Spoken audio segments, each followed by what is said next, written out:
Hi, welcome. So we're going to go on to chapter 16 now, so we're jumping around the book a little bit. And we're going to start talking about another asset, an asset called inventory. So what is inventory? What's it used for? Why do we account for it the way we account for it? That's kind of what we're going to be talking about in this chapter. And this should also help you a little bit with your upcoming assignment on common sizing. So we're going to talk about that a little later, but you're going to need to know about the various accounts in order to properly analyze a financial statement. So what is inventory? Well, the academic or the book definition is goods held for resale or for use in production and then ultimately for sale.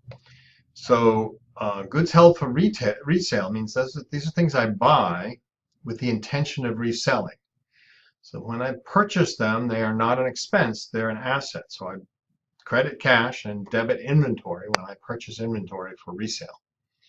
Then when I sell it, I'm going to record the sale and also reduce the inventory and record a cost of goods sold. So every time you sell something, there's a four-part entry. You're going to debit cash if you're paid cash for it. You're going to credit sales. Then you're going to credit inventory and debit cost of goods sold. And that way you get both the sale and the cost of the sale in the same period. You match the cost of the sale with the sale. So back to that matching theory, matching principle. So that's kind of what the basic definition of inventory is. We're going to go into a little bit more detail here. So some kinds of companies only have one kind of inventory, and that would be anybody who's buying goods and then reselling them. So retailers and wholesalers buy goods, hold them, and then resell them to someone else. So they're middlemen, and the only kind of inventory they have is finished goods inventory because they're buying a completed product, holding it, and then reselling it.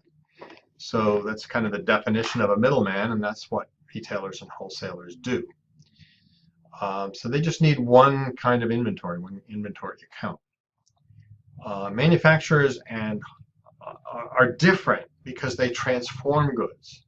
So they buy raw material, they modify it, and create a finished good. So let's take a car manufacturer. They buy sheet steel.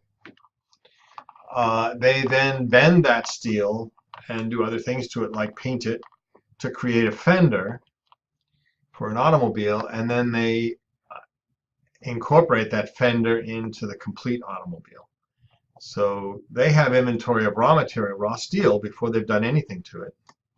They then have inventory called work in process inventory, which is the inventory they hold at any given time that's partially finished. So if you were to stop the work at an auto factory on December 31st, there'd be some complete cars, there'd be some raw material, and there'd be some cars that were partially finished. And that's what we call work in process. So we've changed them, but we haven't completed changing them. So we have three different buckets of inventory if we're a manufacturer, and a single bucket of inventory if we're a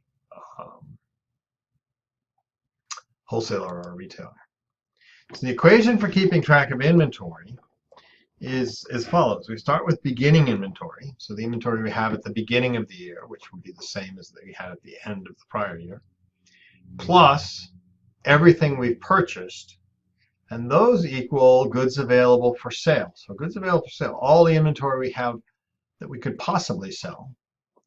And then you take goods available for sale minus the cost of the goods you've actually sold, and that equals your ending inventory. So it's not just the cost of the goods sold. We could say this is minus the goods sold. Let's take that cost of out of there. So minus the goods sold equals ending inventory. So that's kind of the whole equation. And then ending inventory becomes the beginning inventory at the beginning of the next period. So it comes up here and becomes the beginning inventory. That's the equation. There are two ways of figuring out what your ending inventory is. Periodic method of inventory basically says I have to count my goods at the end of the year to determine how many goods I have. So I go out and I physically count the goods, and I use that equation to determine my cost of goods sold. So I know my beginning inventory. I know how much I purchased, usually in dollars. I know what my ending inventory is, so I can solve for cost of goods sold. And that's the way inventory was done in most businesses until the 1990s, because periodic methods didn't require us to have high-powered computers to track inventory, and therefore we could do a periodic inventory method by doing this, starting with beginning inventory, adding everything I bought, minus knowing what I have at the end by counting it, and then plugging or solving for X, which is cost of goods sold. So that's one method of inventory. The other method is the perpetual inventory method, and this is what most companies use now. We track goods as they come in. They get added to inventory as individual items. So whatever we're buying gets added to inventory. And then as we sell it, each sale gets recorded and it gets reduced from the physical inventory. So if we're selling Snickers bars, we buy Snickers bars. We buy a case of Snickers bars, there's 20 Snickers bars, we don't have 20 Snickers bars in inventory. We sell one.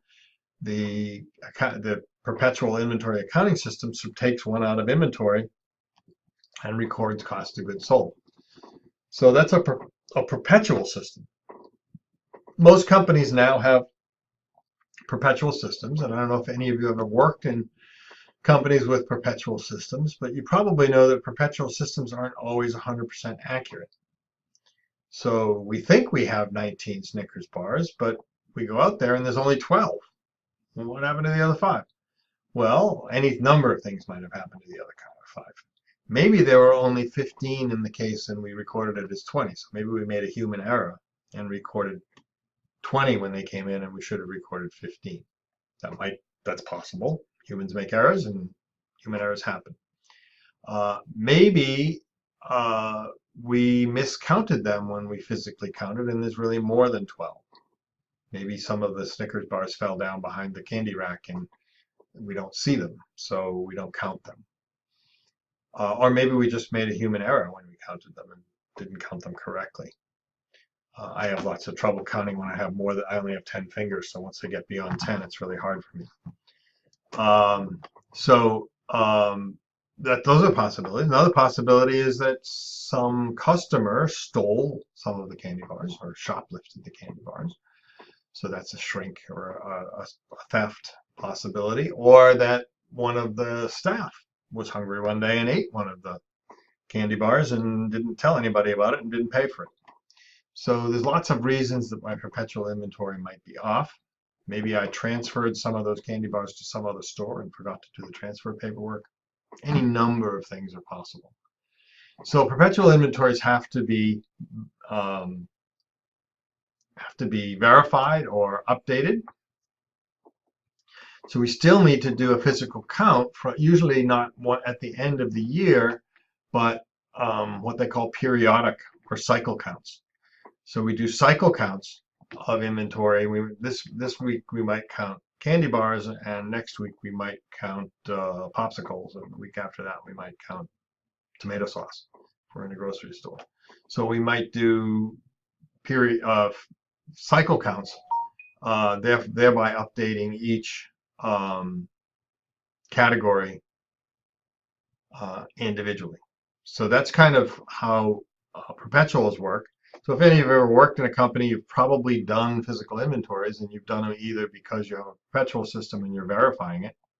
Usually when you do that, you know what the system thinks it has, and you count it and you say, yes, it agrees, or no, it doesn't. Or you may be doing a periodic count, not very often these days because most companies are perpetual, but some are still periodic. And if you're doing a periodic count, you don't know what you're supposed to have, but you're gonna add it all up and see how much money you made. What was your cost of goods sold this year? What's my inventory at the end? Perpetual gives you much more information. It allows you to control much better. It allows you to do automatic ordering in many cases. So you may have an order quantity. So once the Snickers get down to 5, you reorder or something like that. creates automatic purchase orders for Snickers bars or whatever it is that you're tracking.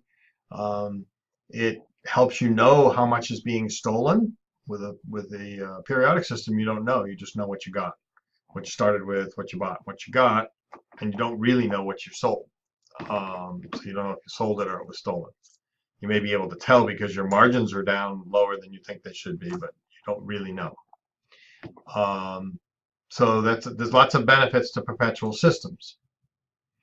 So that's kind of how inventory is tracked. So you've got the definition of inventory, depending on what kind of a company you are. If you're a manufacturer, you have 3 categories. If you're a retailer or wholesaler, you have 1. And you may either use periodic methods or perpetual methods. As I said, most companies use perpetual methods these days. And you still have to do cycle counts to update or verify your perpetual methods because they get out of whack because people make mistakes or people steal. So the big problem that we haven't talked about is which one did I sell? Which one did I sell? So inventory flow is what we call it, and it's an accounting problem. I have 2 identical products, but they cost different amounts. I sell one of them. Which one should I remove from inventory? So if one of my Snickers bars cost $1, and then the price went up on the second one and it cost $1.10, and I sell one, I only had 2, which one do I take out of inventory? The one that cost me $1 or the one that cost me $1.10? Well, what do you think? Should I take the one I bought first out? That would be what accountants call FIFO inventory. The first one in is the first one out. So we assume that we sold the oldest one. They're identical. We can't tell them apart. They're just Snickers bars, right? So we assume that the one that was sold was the oldest one. Or maybe I should assume that I'm going to sell the newest one. So that would be what's called LIFO, last in, first out. So those are both methods that GAAP says are okay to use. We have to use something. So FIFO or LIFO are 2 of the methods. There's 2 other GAAP approved methods, which we're going to talk about. There's also something called specific ID, and there's something called moving average. So all 4 of these methods are acceptable for GAAP. So you may, when you look at your financial statements for Kirby does have some inventory because they have an arm, the diesel arm that buys and sells products. So they have inventory. So you can look in their financial statements and find out which method they're using. They're using specific ID, FIFO, LIFO, or moving average. They have to tell you. It'll be in the notes to the financial statements. And I'm not asking you to look at them yet, but that's something you will be looking at as you go forward. So those 4 methods are allowable for GAAP, and you can use any one of those 4 methods. And it doesn't matter for accounting purposes how your inventory actually moves. So this is confusing. Maybe I'm a grocery store and I always sell the oldest item first so it won't spoil. That's FIFO. But as a grocery store, I don't have to use FIFO for accounting. I could choose to use LIFO. So GAAP says these are all acceptable methods. You can choose which one you want to use, and it doesn't really matter how your inventory actually moves. It's just a choice. So a little bit confusing. A lot of non-accountants have trouble getting their head around that. So here are the 4 methods. Specific ID matches a specific item sold with the actual item sold. So the specific cost to the actual item. It's generally used or possible to use for high value, easily identified items. So things like cars or heavy equipment or even diamonds. So every diamond is somewhat different. Cars are all the same, but they're somewhat different. Heavy equipment is different. So, and these things all carry ID numbers. Surprisingly, diamonds carry ID numbers too, sometimes etched right into the diamond. So they've all got ID numbers so we can track them. Let's think about cars. Cars have a vehicle ID number. If I'm a car dealer, and let's say I have 10 Hyundai Elantras on my lot, 10 red Hyundai Elantras on my lot. And you come in and buy one of them. And they're all identical. They all have the same equipment. They all have the same stuff. But I bought them at different times, and I paid slightly different prices for these 10 cars. I could use any method I want, but since I'm tracking my cars by vehicle ID number anyway, I probably could use a specific ID method, which said you bought that vehicle ID number, Elantra. When you purchase it, I'm going to remove that specific vehicle and the cost associated with that specific vehicle from my inventory and charge it to cost of goods sold. So I know which Elantra you bought.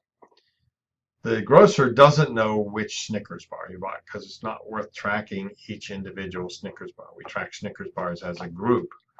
All Snickers bars are the same in terms of identification, so we don't bother to track them separately. But for high value items you can, and oftentimes the automobile dealers actually do use specific ID. It's very common for automobile dealers to use specific ID, both for physical tracking of their goods and also for their accounting.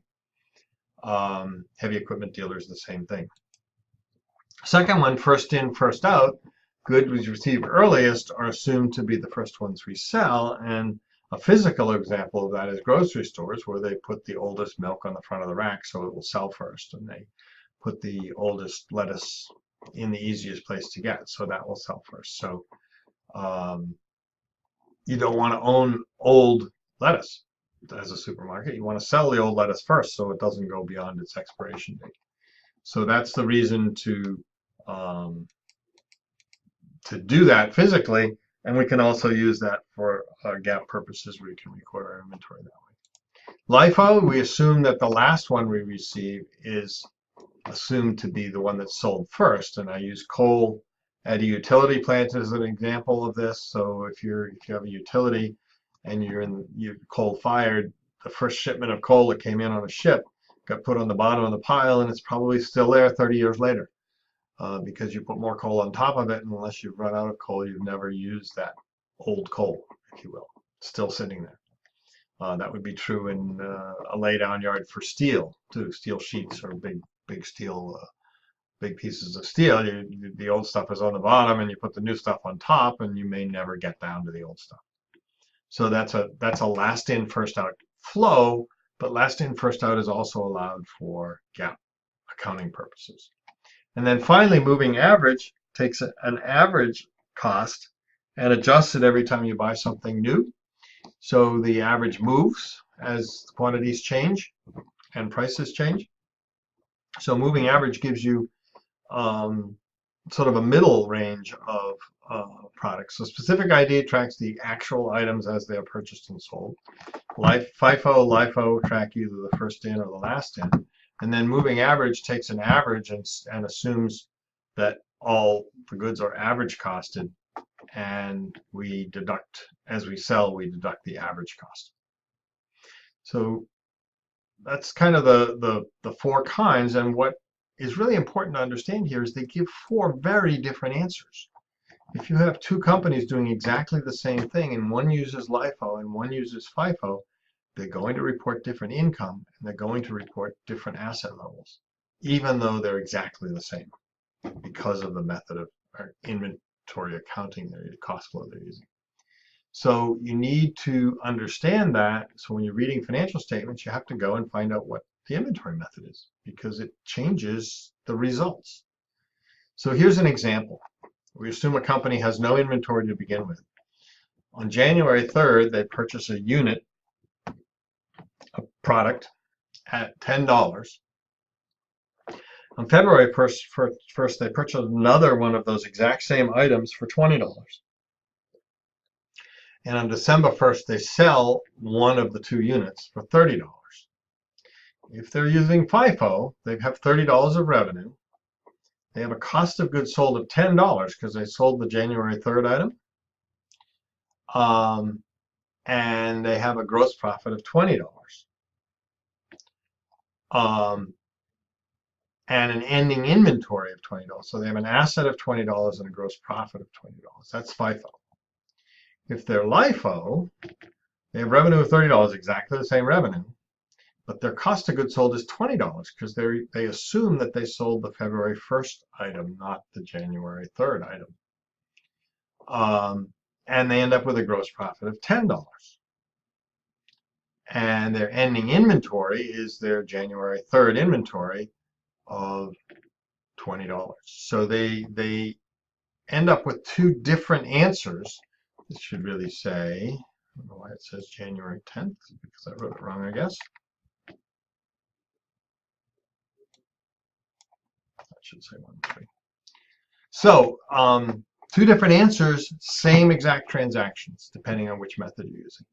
So what do companies actually use? Well, companies mostly use FIFO. Public companies generally use FIFO because it reports higher income, and public companies like reporting higher income to their shareholders.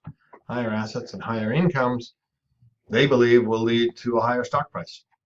So accounting theory says all of these methods could be valid, so you can use any one you want. Does not need to reflect the actual flow of goods. Can use any method I want. Doesn't mean I'm actually moving my goods on a LIFO basis, but I can use LIFO for accounting. Same with FIFO. You can use one method for one type of inventory and another method for another type of inventory. So you might choose to use weighted average for goods that are easy to average, and you might choose to use FIFO for everything else. But you can use different classes of inventory. You can use different methods. And LIFO is generally used by privately held companies. Companies that I ran, which I was either the sole owner of or one of 2 or 3 owners, I used LIFO because it reduced my tax bill. On a current basis, it deferred taxes. It put taxes off to the future. I eventually had to pay those taxes, but I got to not pay them now, so I got a tax-free loan, an interest-free loan from the taxman, from the IRS, because I got not to pay taxes now, I got to pay them later. So for me, that made sense, and I didn't need to see higher earnings. I knew what my earnings were, and I was comfortable with it. That's not true of public companies. They generally like to use FIFO because it results in higher earnings. So the companies you're looking at, I'm pretty sure that Kirby uses FIFO. I haven't actually looked at it recently, but I'm pretty sure they use FIFO. But most public companies use FIFO. There is a public company, if you want to see a company using LIFO just to look at the financials, you can look up the financials for Sturm Ruger, the firearms maker, and they're one of the public companies one of the few public companies out there that uses LIFO. So their financial statements, since they've been around since 1950 or thereabouts, their financial statements still have some of their inventory valued at 1950 prices. So let's say raw steel that they make guns out of, if they still have inventories of raw steel, some of that inventory is valued at 1950 prices. So that means that they have a lot of unreported income that eventually, if they are sold to another company or liquidate, they will have to pay taxes on that. In the meantime, they have a significant amount of deferred taxes. The government, the only piece of accounting that the government requires you to use for your financial statements, if you want to use it for taxes, is LIFO. So if you want to use LIFO, you have to use LIFO in your financial statements as well as using it for your tax returns. You're not allowed to use FIFO for your stockholders and LIFO for taxes. So that's why companies that use LIFO tend not to be public companies. But certainly a nice thing to do if you're a private company and you don't mind reporting lower earnings to save taxes. So FIFO and LIFO are the two ones that we usually talk about. Weighted average is something that more and more companies are using. It probably gives you the best actual answer to the inventory question because the average changes all the time as prices change. Prices of inventories change, and probably gives you a pretty good answer. And then specific ID gives you a perfect answer, but it's rather hard to do for most products. For high value products, it works pretty well, but for things like Snickers or tomato juice, it's pretty hard to track every single specific item as a unique item as opposed to tracking all the stickers as one item. So that's and the inventory chapter. A couple of questions after this, and then go on to the next chapter. Thank you.